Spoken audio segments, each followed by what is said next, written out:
Anthony Kevin Dungy was born on October 6, 1955 and raised in Jackson, Michigan, to Wilbur Dungy, born in 1926 and died in 2004, a science professor at Jackson College, and Cleo May Dungy, born in 1920 and died in 2002, who taught Shakespeare at Jackson High School. Wilbur Dungy served as a pilot in the Army Air Forces during World War II with the famed Tuskegee Airmen. After graduating from Parkside High School in 1973, Dungy played college football at the University of Minnesota and was the Gophers' most valuable player at quarterback in 1975 and 1976. In 1977, he was awarded the Big Ten Medal of Honor, recognizing one student-athlete from the graduating class of each Big Ten member school for demonstrating joint athletic and academic excellence throughout their college career. Anthony Kevin Dungy is a former American football safety and coach who served as a head coach in the National Football League (NFL) for 13 seasons with the Tampa Bay Buccaneers and Indianapolis Colts. His teams became perennial postseason contenders under his leadership, missing the playoffs only twice with Tampa Bay. He led the Colts to victory in Super Bowl XLI, making him the first African-American head coach to win the Super Bowl. Dungy began his head coaching tenure in 1996 with the Buccaneers, a franchise regarded as one of the league's worst. Through implementation of the Tampa 2 defensive scheme, he brought new success to the Buccaneers, leading them to 4 playoff appearances in 6 seasons. He was fired after the 2001 playoffs due to frequent postseason struggles, but is credited with constructing the team that won Super Bowl XXXVII the following year. After his departure from Tampa Bay, he served as the Colts head coach for 7 seasons, qualifying for the playoffs in each. His greatest success occurred with the Colts Super Bowl-winning season in 2006, the franchise's first in over 3 decades and the first since relocating to Indianapolis. He retired from coaching following the 2008 season. Since retiring, Dungy has served as an analyst on NBC's Football Night in America. He is also the national spokesman for the fatherhood program All-Pro Dad. He was inducted into the Pro Football Hall of Fame in 2016. Tony Dungy stands at a height of 6 feet or 1.83 meters. About Tony Dungy personal life. Dungy is an evangelical Christian and at one point in his coaching career considered leaving football for the prison ministry.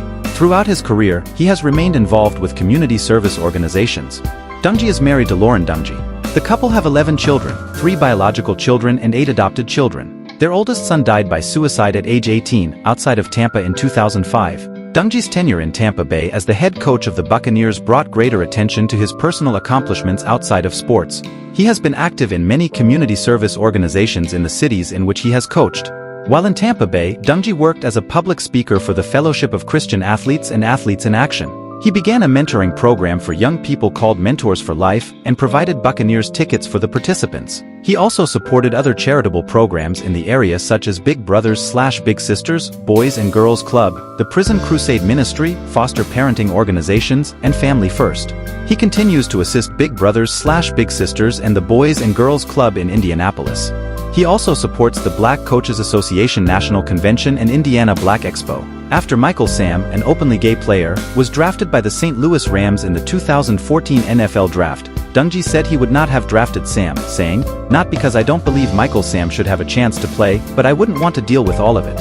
The comment drew criticism from some who viewed it as homophobic. Following a backlash, Dungy clarified his remarks, saying that he gave an honest answer to a question and that his concern would be with media coverage over Sam if he had been the player's coach. Dungy has also expressed opposition to same-sex marriage. In 2023, Dungy shared, and later deleted and apologized for sharing, the litter boxes in schools hoax on his Twitter account. The act drew a rebuke from an NBC Sports spokesperson and drew attention to past anti-LGBTQ statements by Dungy, but the network kept Dungy on his regularly scheduled broadcast assignments. Dungy is also opposed to abortion, and he served as a keynote speaker at the 2023 March for Life. On September 6, 2007, the Indianapolis Star reported that the Davy Brown Index, DBI, an independent celebrity rating service for advertisers, placed Dungy in the top 15 of the 900 actors, musicians, TV personalities, and sports celebrities it ranks for overall appeal, putting him on a level with actors such as Tom Hanks and Morgan Freeman. Among sports figures, he ranks second to Hank Aaron. On February 27, 2008, Indiana Wesleyan University honored Dungy in a ceremony where he was inducted into IWU's Society of World Changers. Dungy also received an honorary doctorate of humane letters from the university. Since retirement, Dungy has become an informal mentor to the formerly suspended NFL player Michael Vick, counseling him during his incarceration, serving as his advocate in trying to get a team to have him on the roster. The Philadelphia Eagles later signed Vick to the team. Tony Dungy has also made significant contributions to philanthropic causes. Tony and his wife, Lauren Dungy, extend their love for family beyond their biological children. Through the Dungy Family Foundation, they focus on improving the lives of children in need. Their initiatives include mentoring programs, education, and community support, positively impacting countless lives. Tony Dungy actively participates in charitable endeavors. Beyond coaching and writing, he has been involved with various organizations, including All Pro Dad, a fatherhood-focused program, Big Brothers Big Sisters, a mentoring organization, and Boys and Girls Club, supporting youth development. After retiring from coaching, Dungy embraced the flexibility that retirement afforded him. He dedicated himself to charitable causes, particularly those focused on children, families, education, and his Christian faith. His foundation's work reflects his commitment to making a positive impact in these areas. Tony Dungy's journey exemplifies how success can be leveraged to benefit others, and his philanthropic efforts continue to inspire many. About Tony Dungy coaching career. After being cut by the New York Giants in training camp before the 1980 season, Dungy returned to Minnesota as defensive backfield coach. He took the same position with the Steelers in 1982 and was promoted in 1984 to defensive coordinator. Following a 5-11 season in 1988, Steelers owner Dan Rooney forced head coach Chuck Noll to make changes to his coaching staff, which included demoting Dungy back to defensive backs coach.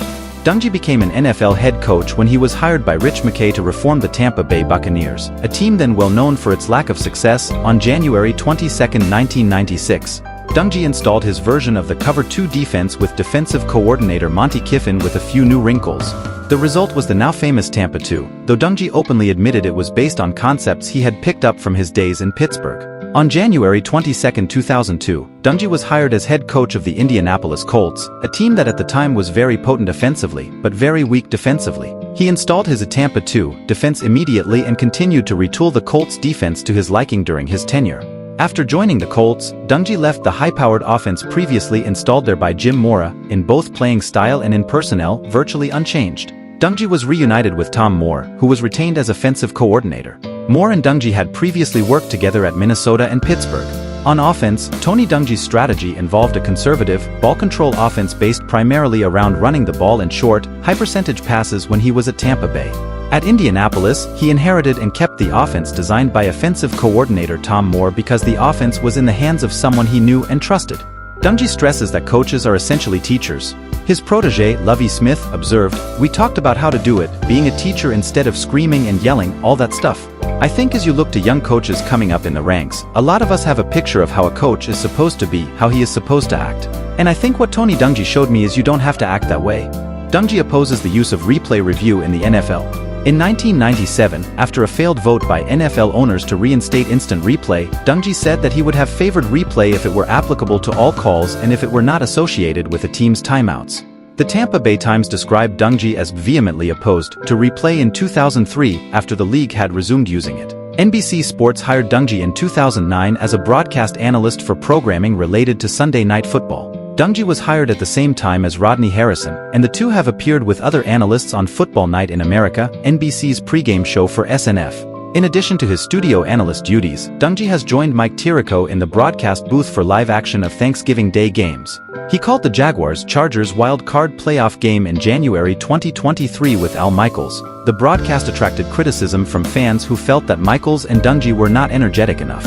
Michaels defended the broadcast, calling the criticism that he had read internet composting.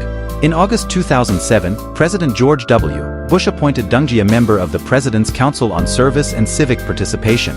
The 25-member council represents leaders from government, business, entertainment, athletics, and nonprofit organizations committed to growing the spirit of service and civic participation. The two-year appointment requires attendance at 2 in-person meetings per year and quarterly phone conversations with assigned committees. After receiving the call from President Bush, Dungy remarked, "It was something that was really hard to believe. Certainly, when you go into football coaching, you're not expecting to get presidential appointments to anything." Dungy's memoir, Quiet Strength: The Principles, Practices, and Priorities of a Winning Life, was released on July 10, 2007 and reached No. 1 on the hardcover nonfiction section of the New York Times bestseller list on August 5, 2007 and again on September 9, 2007. Tyndall House Publishers said it was the first NFL-related book ever ranked No.